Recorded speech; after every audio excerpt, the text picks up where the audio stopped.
कड़वा सच, वही जो मलेशिया के वजीर आजम अनवर इब्राहिम ने कहा, मजम्मतें मिसाइल नहीं रोक सकती, एलामिये आज़ादी नहीं दिला सकते, अवाम अल्फाज से थक चुके। आने वाली नस्लें पूछेंगी कि क्या हमने अमल करने की हिम्मत दिखाई। ये 9 सितंबर को कतर पर इसराइल के हमले के बाद 15 सितंबर को हंगामी तौर पर बुलाए गए 57 ममालिक के इजलास में सरबराहान मुमलिकत की जानिब से की गई तकरीरों में से एक है।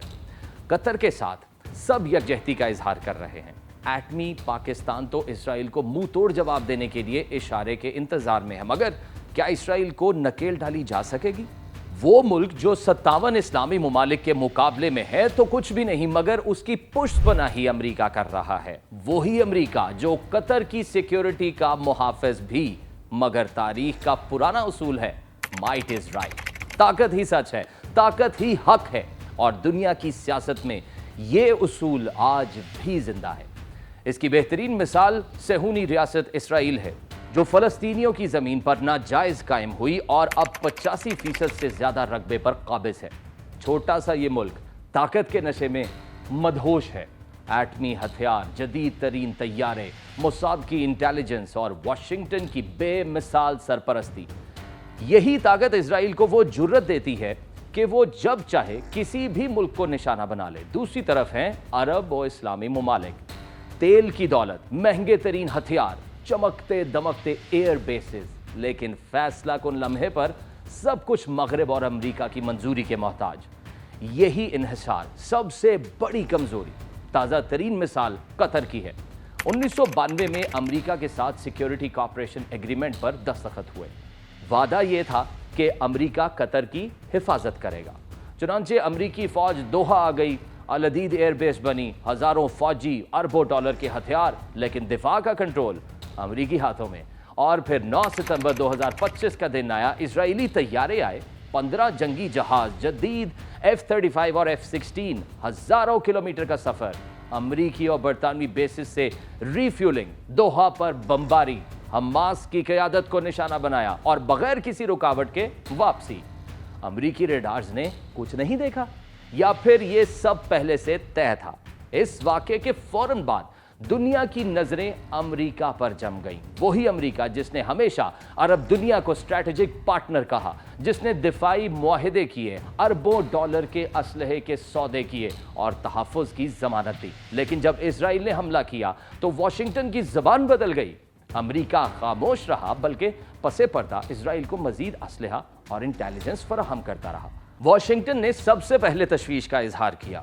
व्हाइट हाउस ने कहा, बगैर मुशावरत कतर पर बमबारी ना इसराइल के मकासद को आगे बढ़ाती है, ना अमरीका के। सदर ट्रंप ने रद्द अमल दिया। ये हमला वेरी बैडली प्लेस्ड था और फौरन कतर के अमीर से बात की, यकीन दिलाया कि ऐसा दोबारा नहीं होगा। लेकिन तजाद यहीं पर है।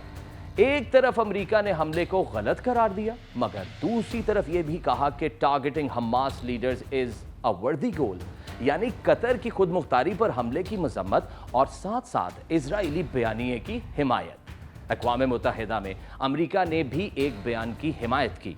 इसराइल के हमले की मजम्मत और कतर की खुद मुख्तारी का एतराफ़ किया गया, लेकिन तज्ज़ियागार कहते हैं कि ये बैलेंस्ड कंडेमनेशन थी, ऐसी जिसमें इसराइल पर ज्यादा दबाव न डाला जाए और अरब को भी मुतमईन किया जा सके। कतर ने जवाब में सख्त अल्फाज इस्तेमाल किए। यह हमला कॉवर्डली था, कानूनी और सफारती जराए से जवाब दिया जाएगा। कतर ने अमरीका पर भी दबाव डाला कि वो इसराइल को रोके और यकीनी बनाए कि ऐसा दोबारा ना हो।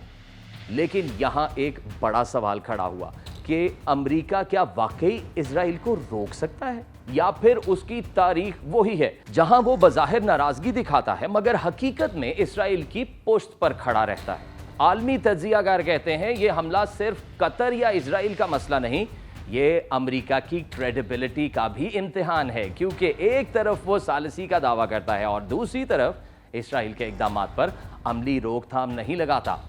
ये तजाद नया नहीं था। फलस्तीन के मसले से लेकर इराक और शाम तक अमरीका ने हमेशा अपने मफादात के मुताबिक इंसाफ का मयार तय किया। ऐसे नाजुक वक्त में दोहा में एक हंगामी इजलास बुलाया गया। अरब लीग और इस्लामी ममालिक के 57 से जायद सरबराहान मुमलिकत का ये मुश्तरका इजलास महज इत्तफाक नहीं, बल्कि तारीख का एक अहम मोड़ था।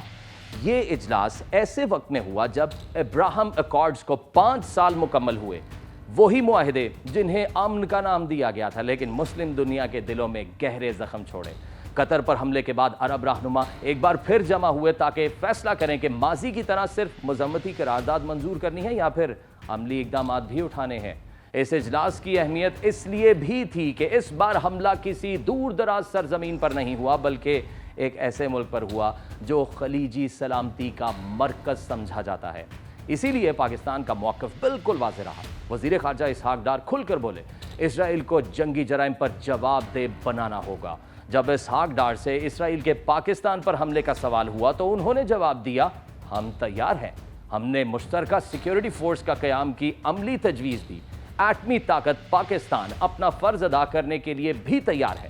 پاکستان کیا کر سکتا ہے یہ تو آگے چل کر آپ کو بتائیں گے، لیکن اہم سوال یہ ہے کہ خلیجی ریاستیں جو اسرائیل کے ساتھ تجارتی تعلقات رکھتی ہیں کیا واقعی سخت موقف اپنا سکیں گی؟ امریکی پالیسی واضح ہے کہ اسرائیل کی فوجی برتری ہمیشہ برقرار ہے۔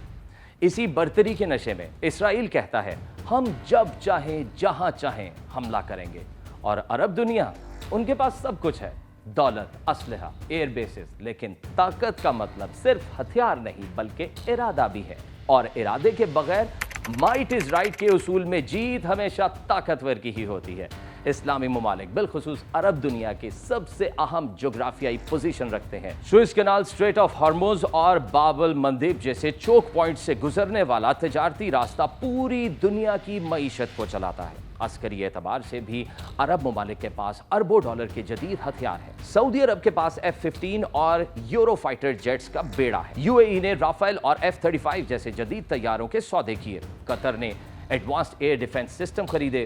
کویت اور عمان نے بھی اپنی افواج کو جدید بنانے پر اربوں خرچ کیے۔ لیکن سوال وہی ہے، یہ سب کچھ ہونے کے باوجود عرب دنیا آج بھی اپنی سلامتی کے لیے امریکہ اور یورپ کی محتاج کیوں ہے، جبکہ بیشتر اسلامی ممالک کی معاشی طاقت دنیا کو حیران کرنے کے لیے کافی ہے۔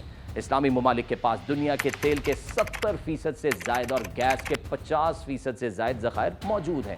مجموعی طور پر OIC ممالک کی GDP تقریباً $11 ٹریلین کے قریب ہے۔ آبادی تقریباً 2 ارب کے قریب ہے، یعنی دنیا کی کل آبادی کا 25% سے زیادہ۔ خلیجی ممالک اور ترکی جدید معیشتوں کی نمائندگی کرتے ہیں۔ سعودی عرب $1.3 ٹریلین کی معیشت، متحدہ عرب امارات $500 بلین سے زائد GDP، دبئی دنیا کا مالیاتی اور سیاحتی مرکز، قطر دنیا کے امیر ترین ممالک میں شامل، فی کس آمدنی $80,000 سے زیادہ، LNG کا سب سے بڑا برآمد کنندہ، کویت $175 بلین کی معیشت اور دنیا کے قدیم ترین سوورن ویلتھ فنڈز میں سے ایک۔ ان ممالک کے سوورن ویلتھ فنڈز امریکہ اور یورپ کی معیشتوں کا سہارا ہے۔ لندن کے بلند و بالا ٹاور سے لے کر نیو یارک کی وال سٹریٹ تک خلیجی سرمایہ کاری ہر جگہ موجود ہے۔ دفاعی بجٹ میں بھی یہ ممالک دنیا کے سب سے بڑے خرچ کرنے والوں میں شامل ہیں۔ سعودی عرب ہر سال تقریباً $75 بلین دفاع پر لگاتا ہے۔ UAE کا دفاعی بجٹ $23 بلین سے زائد ہے۔ قطر، کویت اور عمان بھی اربوں ڈالر اسلحے پر خرچ کرتے ہیں، لیکن یہ اربوں ڈالر زیادہ تر مغربی کمپنیوں کی جیب میں جاتے ہیں۔ ہتھیار خریدے جاتے ہیں لیکن ان کا کنٹرول، ان کی مینٹیننس اور ان کی ٹیکنالوجی مغرب کے ہاتھ میں رہتی ہے۔ عرب دنیا کی عسکری حقیقت بھی واضح ہے، ہتھیار اور جدید طیارے تو موجود ہیں مگر اکثر کنٹرول سسٹمز کی مینجمنٹ اور انٹروپیرابلٹی مغربی کانٹریکٹرز اور شراکت داروں پر انحصار کرتی ہے۔ اس بندھن نے بہت سی ریاستوں کو خود مختاری کے فیصلوں میں محتاط رکھا ہے۔ اس کے مقابلے میں اسرائیل کا رقبہ تقریباً 22,000 مربع کلومیٹر، یعنی پاکستان کے ایک صوبے پنجاب کے ایک حصے کے برابر ہے۔ آبادی تقریباً 10 ملین، کراچی سے بھی کم ہے، لیکن پشت پر امریکہ کھڑا ہے تو جواب کیسے دیا جائے؟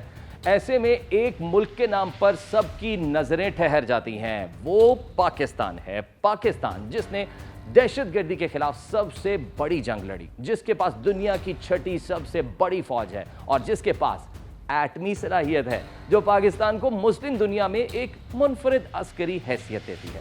2015 میں جب سعودی عرب نے اسلامی فوجی اتحاد قائم کیا تو اس کی قیادت پاکستان کے سابق army chief general Raheel Sharif کو دی گئی۔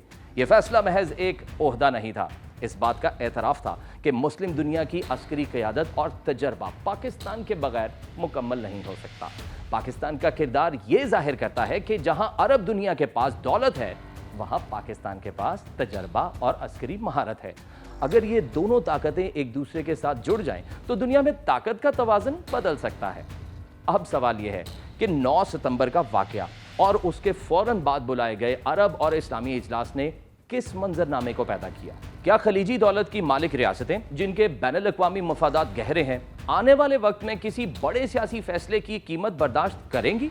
क्या वो अमेरिका और यूरोप के साथ अपने पेचीदा इक़्तिसादी और फौजी ताल्लुकात को नए सिरे से तरतीब देंगी? अरब दुनिया के पास वसाइल भी हैं, मगर वो वसाइल जब सियासी हिमायत, हिकमत अमली और इरादे में बदलेंगे तो असर दिखाएंगे। महज अल्फाज, यादाश्तें और बयानात जिनसे अवाम का गम तो उभरता है मगर अमली फर्क नहीं आता। किसी भी मुश्तरका अस्करी या इक्तिसादी इक़दाम का फैसला करने में सबसे बड़ा सवाल यह होगा, क्या अरब ममालिक अमेरिका और यूरोप की नाराजगी बर्दाश्त कर सकेंगे? पाकिस्तान एक ऐसी फौजी कुव्वत है जिसके पास तजर्बा, तरबियत याफ्ता स्टाफ और एक मुनज़्ज़म अस्करी ढांचा मौजूद है। इसके पास इलाकाई सिक्योरिटी के हवाले से काबिलियत भी है। अगर अरब और इस्लामी दुनिया एक मुश्तरका अस्करी फ्रेमवर्क चाहे तो पाकिस्तान जैसी कुव्वत को तकनीकी और कलीदी किरदार में देखना फितरी लगता है। मगर यह भी हकीकत है कि पाकिस्तान के बैनुल अक़वामी ताल्लुकात, इक़्तिसादी हुदूद और इलाकाई सिफारती पेचीदगियाँ, खुसूसन अमरीका, चीन और दीगर ममालिक के साथ ताल्लुकात, इस किरदार की नौइयत और पैमाने को महदूद कर सकते हैं। अल्फाज और बयानात अगर अमली इरादे में तब्दील ना हुए तो तारीख दोबारा वही कहानी दोहराएगी। ताकत वाले फैसले करेंगे और कमजोर के पास सिर्फ शिकायतें रह जाएंगी। अगर अरब और इस्लामी दुनिया वाकई अपनी हिफाजत और इज्जत के लिए खड़ी होना चाहती हैं तो इसे 3 चीजें एक साथ करनी होंगी: मुतहदा सियासी फैसला, मुआशी ताकत का दुरुस्त इस्तेमाल और दिफाई खुद मुख्तारी की तरफ वाज़े कदम। ये वो वक्त है जब तारीख फिर अज़-सर नौ लिखी जा सकती है, या फिर पुरानी कहानी को दोहराकर दुश्मनों को मौका दिया जाए। और शायद यही सबसे बड़ा सबक है जो माइट इज राइट के फलसफे को बेहतर तरीके से बयान करता है। अगर इसराइल को जवाब ना दिया गया तो आने वाले वक्त में एक एक करके तमाम इस्लामी ममालिक इसराइल के सामने ढेर होते जाएंगे।